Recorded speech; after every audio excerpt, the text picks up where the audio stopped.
Welcome to the Didi and Lital Show. Advice, thoughts, and stories from a married couple on cybersecurity, technology, and life in general. Now here are your hosts, Didi and Lital. Hello and welcome to the Didi and Lital Show. It's another week. It's summertime. Hi, Didi. How's it going? Things are awesome. Went to an awesome concert. You talked about it in an episode before. Who cares? I'll talk about it again. It's like I'm like the person that forgot time. And also I came to the realization that I'm an old dude. You know how I know that I'm an old dude? How? I got prescribed blood pressure medication. That's like there's a bunch of medication that when you get to start taking, you understand your age. So 10 years ago, I got the Prilosec. Now I'm getting the blood pressure, wondering what the next decade will bring us. Lipitor, I assume. Probably. Digitalis, whatever. Yeah. So I hope not insulin. Yeah, the box. Getting closer and closer to that box that says what medication you're going to take at which part of the day. I can see this in my future. Good luck. Good luck to you. I'll forget about it. It's like feeding the fish. You need to remind the kids to do it twice a day. Yes. Or clean the litter box. I'm telling you, we should just leave the hood off the fish tank and let the cat take care of business. I think this fish survived. Let's see if he survives the cat. So many things, so I don't know. Let's see if he survives the cat. No, I don't feel like comfortable. This cruelty. Yeah, I don't want this cruelty around us.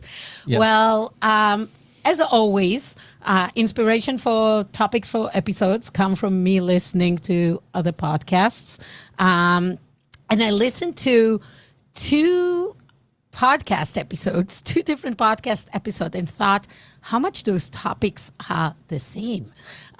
So last week, I listened to a podcast of the British, The Economist, and they talked about the Speaking of accents. I love British accent. Yes. Great podcast in general. I love everything The Economist do. They had an episode discussing how much effort the U.S. and other the countries now put into finding out the origin of COVID. It's again in the news. Intelligence agencies open up all the knowledge that they have from around that time, from the late 2019 to early 2020, about China, whatever they had as information they gathered to start figuring out what's the source of COVID. And it came to my mind, I'm like, is it really important? And we can talk about it. Is it important, and to whom? To understand, is it a lab leak? Is it somebody doing it in purpose or releasing something to the wild? Is it just a natural jump in a wet market? Is it something else? And at the same time, another podcast that I listened to was about a reveal of the North Korean hacking efforts and how much of the ransomware going on in the past few years was Korean-based, and the efforts and how it sponsors the nuclear program in North Korea. And I find these two things similar. Let's call it in general the topic of attribution of a pandemic, who or what started it, attribution of cyber attacks, and should we really spend the time and effort? Who should spend the time and effort? And what's the benefit of actually knowing? So I'll start with the most obvious question. What is COVID again? Because in my view of the world, done, over. Yeah, done, over. But, the next pandemic is coming. It will come. So we better learn and not repeat history. Who cares? That's a future Didi problem. Yeah, I thought you were an epidemiology. Yes, that's why. That's Still, why I know that when you investigate previous infestations, it's and learn a lot of it, is a little bit of the old saying in Israel. So Israel has a saying that in '73, when the Yom Kippur War happened, it surprised everyone at the time. it surprised everybody in the time. If you want to read up on the topic, it's a very interesting military campaign. But the saying is that in '73, the IDF, the Israeli army, was the best army in the world to fight the '67 war, which is the year that they had this awesome success. And they didn't foresee anti-tank guns. They didn't foresee anti-airplane guns. They didn't foresee a whole bunch of other stuff. So this is So we always build ourselves to fight the old war. The old war, or it's also true. You can say all the security of airplanes or air travel is based on learnings from now 9/11 and other. Exactly. So You're ready to combat the past because right. of best learnings. Exactly. The case studies that you have. From my perspective, best learnings is don't repeat stupid. I'm all for analysis and looking at mistakes that we've done in the past. But not declare that it's airborne when it was really, really clear that it was airborne and people wearing masks. Yeah, that's under who cares. I'm talking about the fact that there were bigger problems, like make decisions faster. It doesn't matter what the decision is, airborne, that doesn't matter. The make decisions faster, things like that. These are the things that matter in when you look back at learning from your mistakes. But trying to attribute things, trying to research what are the sources of the things, you will never know where the next source is going to hit. Mm-hmm. So it's irrelevant. So the source is irrelevant. You need to be able to improve your process. Things you should work on always is reaction time and process, not so much academic history is super important. I think that when you look at epidemiology on the history of how Jon Snow, not the you know nothing Jon Snow from that part, the epidemiologist Jon Snow that mapped out the cholera outbreak, the first who used to use the map. Was it in London? In London. So that's back to the British accents. So that's the. So realizing that it was waterborne. No, right? that it was geographically born. At that point in time, they didn't understand bacteria. They didn't understand, but they knew that something came from that well. And it doesn't matter how it came and what. You know nothing, Jon Snow. Exactly. My kids, by the way, love it. But the main point is you need to understand how it impacts things. Now, it is important to do historical research because history is important. It's important to do analysis because analysis is important. But it's important to minutia of the population and should be budgeted at academic curiosity more than it should be budgeted as a massive project. And it doesn't matter if it's malware, attribution, people attribution, trying to understand where does malware come from. If I'm a big company and I get breached, do I really care if it's the Russians, the Chinese, the North Korean, Omri trying to make more money because he needs a new console? All that stuff doesn't matter, at least for the company. If it should matter to law enforcement, and law enforcement should be involved because if they will decide to pursue charges, stuff like that. But that's if I'm, I don't know, the CEO, if I'm Todd from Okta that had their incidents, why should I care if it's a kid in London or the North Korean? I should say, dear government, please take care of this. This is...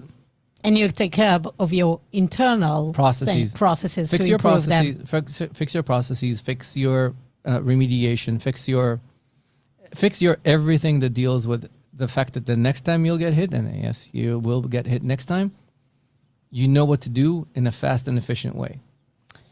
So I think two things. I agree with you. I think for the individual, attribution is not that important. I think for the majority of us, politically and from kind of like the world order, yes, it's important. It's important if COVID is coming from a malicious intent or is a natural leak. It is important if it is a lab leak, because as you said, if you need to harden some regulation on labs doing those kind of research, you want to do it. So yes, I think on a broader level, it is really important to know what's the source. And that's a budget that should come from government, from regulatory bodies, but as you say, it's a fraction of the effort. For us as individuals, we need a day-to-day. We need to know when the next epidemic will come, how we handle it, and probably how to stay safe. Don't worry, there's nothing coming. Nothing is coming. I just heard in the news that there were a few cases of malaria that were born in the U.S., in Texas and in Florida. I don't know if that's concerning or not. Maybe it's time for the Texans to secede? Maybe it's time to kill all those mosquitoes. Yes. Mosquitoes are always a problem. The Didi and Lital show will return in a moment. The Didi and Lital show is sponsored by ORT. In today's world, identities are the perimeter protecting the organization and are the most exploited vector by attackers. If your security teams are struggling to maintain control of identity management tools, ORT can help. ORT offers a centralized platform for discovering, monitoring, assessing, and remediating identity threats to your business. While most security platforms can take weeks or months to start identifying and remediating risks, with ORT, your security teams can get started in as little as 30 minutes and start securing the identity perimeter immediately.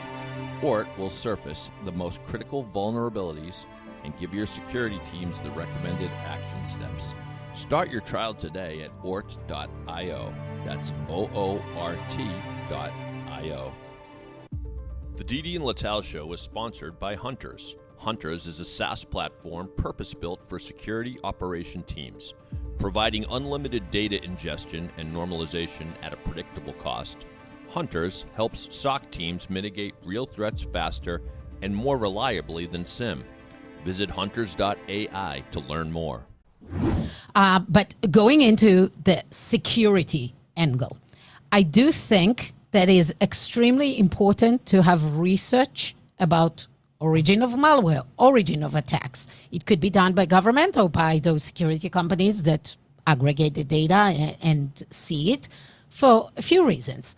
First, then you develop methodologies for defense. And yes, they're always going to have new things. But, organized crime groups tend to find a specific way of doing things, and will keep on doing it until they exhaust it. So if they have a new type of malware that they developed, or they find a vulnerability that they are going to approach, it is important that the data about breaches is aggregated and researched by security companies that have research capabilities, the CrowdStrike, the Microsofts, the Apollo research team, whatever they're called, or by governments, because they can develop tools and inform everybody about what is happening. A second thing that is really important, that because many of those campaigns are sponsored by governments, it is a political thing, and the government should know who is behind it and potentially recoup the money or be able to stop it, or God forbid, we even talked about it, maybe get into a fight just because of that. And we don't want to have a war over cyber, but it might get to a point. But there are implications. You, Mr. Mid-sized company, being attacked by the North Korean with a ransomware is one thing. You don't care.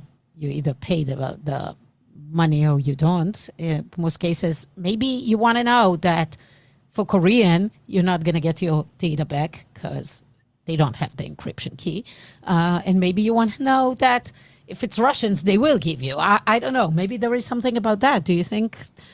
I did talk with an expert in negotiation of ransom, and he said for him to help companies negotiate the price of the ransom down or decide if to pay or not to pay, it is very important to know who is behind that and to know it fast. If they are considering paying, they should know if they can get the data back or not, right? So maybe if you're in a case of ransomware, you do want to know who's behind it to just assess where you are at. So I think that in many cases, I think this is something that people should ask the government to help them with and not expect themselves to deal with it. Absolutely. Because you cannot. I don't think we have any expectation from ourselves to deal with a criminal. If somebody comes into your house, you expect the police to help.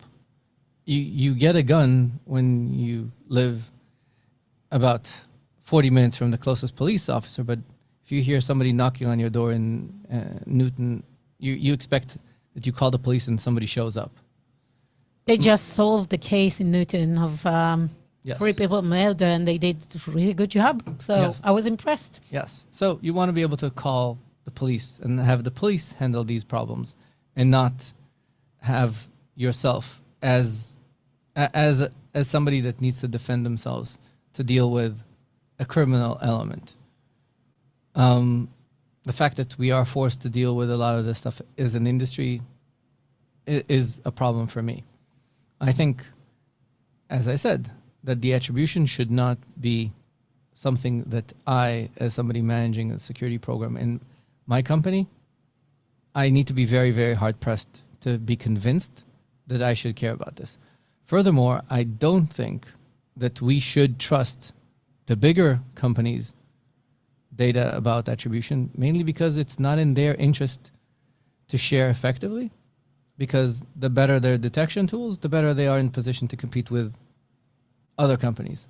So that falls under the trade secret. There is, if you remember when Amit Serper was here, when we were talking about the fact that security needs to be a community to grow, it needs to be a community to share, but you can't expect, that's more of the security professionals, but not the security companies. My expectation is that they should care for themselves.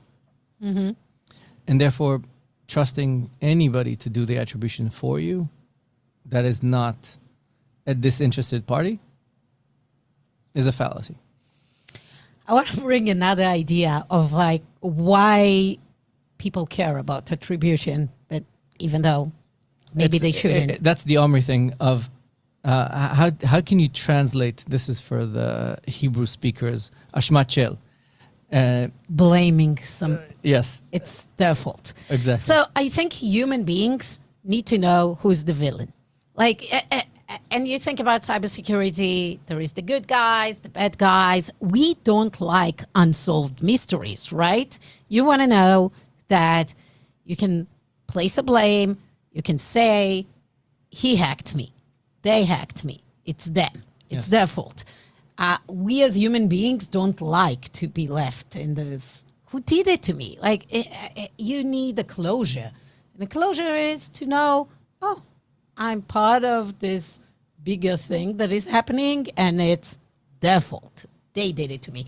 And I think it's the same. All of us want to know that millions of people were dead because of a pandemic, and instead of saying, well, it's because we have broken healthcare, because there is a virus, and when there is a virus, people die, and they'd rather go blame something, blame a lab, blame a villain, blame the bets, blame somebody. But that's a growth opportunity, because like we tell our children, attributing blame is not helping with solving the problem, and it's not helping in any way, shape, or form. I actually believe that blame attribution is a bad habit that should be rooted out at age 10, because blame is something that prevents you from taking responsibility for your action. Because you say it's their fault. Exactly. They did it. They did it. Somebody did this to me, rather than to say, yeah, somebody did bad things to me. But right now, do I want to sit there and blame, or do I want to move on and protect myself against the next? Or fix the problem. I'll give you the best example. Let's say you get out of, we'll get out of this, and we'll see like a massive dent in our hood. Could happen, right? Of course. I hope it doesn't. I hope it doesn't, but it's a there is a probability. It's a non-zero probability. Now you can do one of two things. You can call the person that's going to repair this and move on and not think about it. Or you can say, oh, some asshole did this, that, left this with my car, blah, blah, blah. You have a tendency of doing those things. No, I don't. Yeah. You blame the kids. I blame the kids. You want to know who did that, instead of move on. Yeah. I will remind you that. Chillax. I move on. I'm a very chillax person. Done. You're not a chillax person. No, you're not. You know, we have now about 30 episodes. I think the audience has enough evidence to see that I'm a very chill person. They don't live with you at home and hear you yelling at the top of your lungs when something breaks at home. Who broke it? Yeah. I do think that part of the blaming and romanticizing this finding the villain is caused by our own industry. There are a few players that really did awesome marketing around APT groups, naming them, putting all kinds of animals to represent them, creating awesome T-shirts with all those. It started with, Mendiant reports, FireEye reports, CrowdStrike made heroes of the villains. It's good marketing because, again, it's storytelling. Who doesn't want to know about those Ocean 11 gangs, the Russians, the Israelis, the whatever, North Koreans, the Iranians. Each one has a sexier name depending on which company named them. Yeah. And I think part of the fault of us putting fault and celebrating Attribution so much and caring about it is because of them doing so much hype around that. Would you agree? I definitely agree, and this is where I say this is time to ignore and move on. If you don't, marketeers eventually stop. Well, now the BDRs are not leaving us alone, but marketeers do something if it serves their purpose. If we as an industry decide to kind of ignore it. So I feel that this trend of the big APT groups and moved on a little bit. I see less of this fancy marketing. I think that's I think it's mainly attributed to the fact that the Russians are so busy in Ukraine that they don't have time to create cool APT groups. Yeah, they have good APT groups and all the names around them. And now they're so busy. Yeah, there are others. It leaves space for the others. So the point is, curiosity is important. I think us as human beings want to know. If it's possible to know who's behind it, I think we need as a society to know. I mean, somebody do need to, that part of not having any consequences for cyber is wrong. But it needs to be the government that goes after them. Yeah. In terms of curiosity is super important, but I think curiosity in general should be pointed in the right direction. And if you point your curiosity into the right direction, not at things like blame and big problems, and rather be curious about solutions and be curious about fun things, like, is the new Neil Gaiman stuff awesome?